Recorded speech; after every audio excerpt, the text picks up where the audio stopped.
तो आपको पता ही होगा कि सेल किसे कहते हैं, यानी सेल बोले तो कोशिका किसे कहते हैं।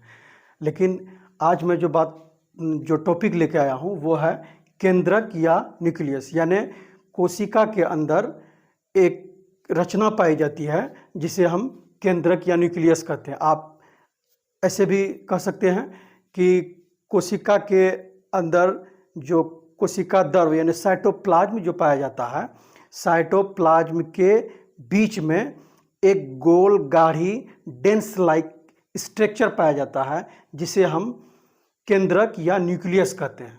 गोल गाढ़ी डेंस लाइक स्ट्रक्चर पाया जाता है जिसे हम न्यूक्लियस कहते हैं। आज उसका स्ट्रक्चर के बारे में जानेंगे, न्यूक्लियस का स्ट्रक्चर कैसा होता है, उसकी रचना कैसा होता है और न्यूक्लियस के अंदर कौन कौन चीज़ें पाई जाती है, इसके बारे में हम बात करना चाह रहे हैं। तो देखिए आपके सामने एक फिगर बनाया हुआ है। इसमें ये जो फिगर है ये न्यूक्लियस का है, यानी कोशिका के अंदर जो केंद्रक पाया जाता है उसका ये स्ट्रक्चर है।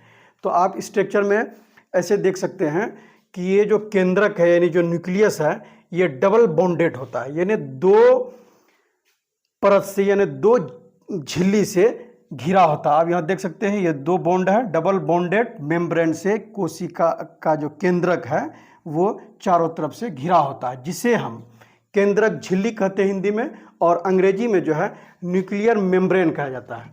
क्या कहा जाता है? न्यूक्लियर मेम्ब्रेन कहा जाता है।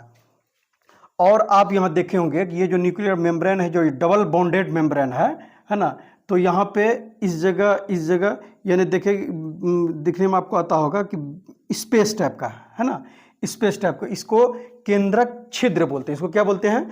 केंद्रक छिद्र बोलते हैं। इसको अंग्रेजी में न्यूक्लियर पोर भी आप कह सकते हैं, यानी न्यूक्लियर पोर भी कहा जाता है। और आप ये वाला जो स्ट्रक्चर देख रहे होंगे, आप जो सेल का जब पढ़ाया गया होगा या आप जो पढ़े होंगे तो उसमें एक अंतःपरद्रव्यीय जालिका होता है, यानी केंद्रक में न्यूक्लियस में भी अंतःपरद्रव्यीय जालिका चिपका हुआ रहता है। इसको अंतःपरद्रव्यीय जालिका को ER बोला जाता है, यानी इंडोप्लाज्मिक रेटिकुलम। अंतःपरद्रव्यीय जालिका को क्या बोलते हैं अंग्रेजी में? Endoplasmic reticulum. ये इंडोप्लाज्मिक रेटिकुलम है, ठीक है। और आप जब यानी न्यूक्लियस के अंदर जब आप इलेक्ट्रॉनिक माइक्रोस्कोप में आप उसका स्ट्रक्चर जब देखने की कोशिश करेंगे तो देखेंगे कि न्यूक्लियस के अंदर भी गाढ़ा सब्सटेंस यानी गाढ़ा टाइप का लिक्विड मतलब उसमें आपको दिखाई देगा, जिसको जो है केंद्रक द्रव बोलते हैं। क्या बोलते हैं? केंद्रक द्रव। यानी केंद्र के अंदर यानी न्यूक्लियस के अंदर जो गाढ़ा टाइप का जो स्ट्रक्चर है उसको केंद्रक द्रव बोलते हैं, या उसको न्यूक्लियर सब्सटेंस बोलते हैं, या न्यूक्लियर प्लाज्मा बोलते हैं। न्यूक्लियर सब्सटेंस बोल सकते हैं या न्यूक्लियर प्लाज्मा बोल सकते हैं उसको। और अब ये देखिएगा कि इस टाइप का यहाँ के देखिएगा एक धागा टाइप का है ना, ये महीन पतला, तो इसको जो है क्रोमेटिन जालिका बोला जाता है। क्या बोला जाता है? क्रोमेटिन जालिका बोला जाता है, या इसको क्रोमेटिन नेटवर्क बोलते हैं। जालिका मीन्स हो गया जैसे मछली मारते हैं तो प्लास्टिक के जाल से मारते हैं तो देखिए महीन महीन धागा से वो जाल बुना होता है। उसी तरह से बहुत महीन टाइप का धागा उसके अंदर न्यूक्लियस के अंदर आपको देखने को मिलेगा, जिसे हम क्रोमेटिन नेटवर्क कहते हैं या क्रोमेटिन जालिका बोलते हैं।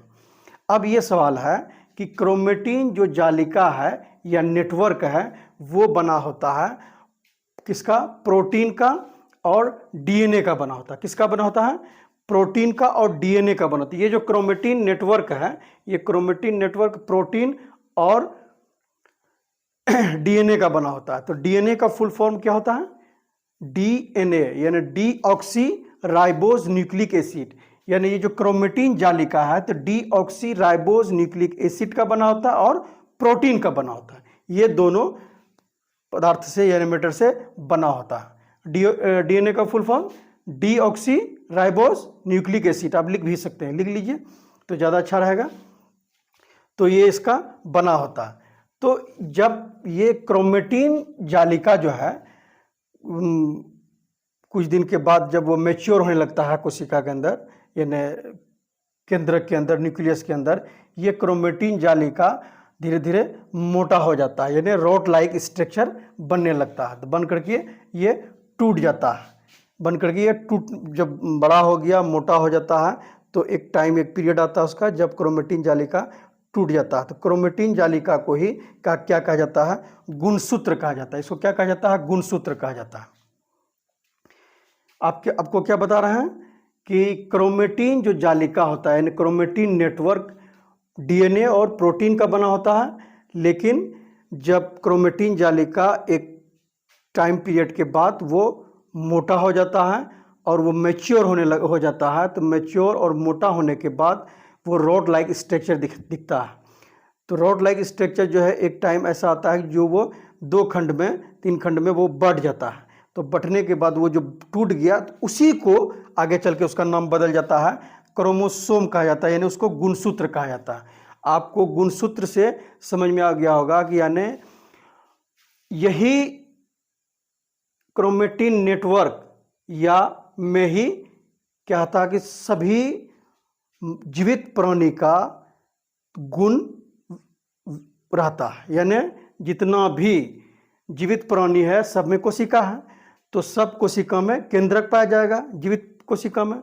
तो केंद्रक जो पाया जाएगा, तो केंद्रक के अंदर जो है क्रोमेटिन जालिका होगा। वो क्रोमेटिन जालिका जब मैच्योर हो जाएगा, तो मैच्योर होने के बाद वो टूट जाता है। तो टूटने के बाद वही टूटा हुआ टुकड़ा क्या कहलाता है? क्रोमोसोम कहलाता है। क्रोमोसोम ही क्या है कि हिंदी में उसको क्या कहते हैं? गुणसूत्र। गुणसूत्र यानी उसमें किसी भी जीवित प्राणी का समस्त गुण विद्यमान रहता है, यानी सभी गुण उसमें मौजूद रहता है। इसीलिए उसका नाम देखिए कि गुणसूत्र पड़ा है। गुणसूत्र जो है, गुणसूत्र क्या है? डीएनए और प्रोटीन का बना होता है। तो डीएनए जो है किसी भी जीवित प्राणी का डीएनए में क्या होता है कि समस्त गुण उसमें पाया जाता है। यानी डीएनए को जो है कोशिका, डीएनए जो कोशिका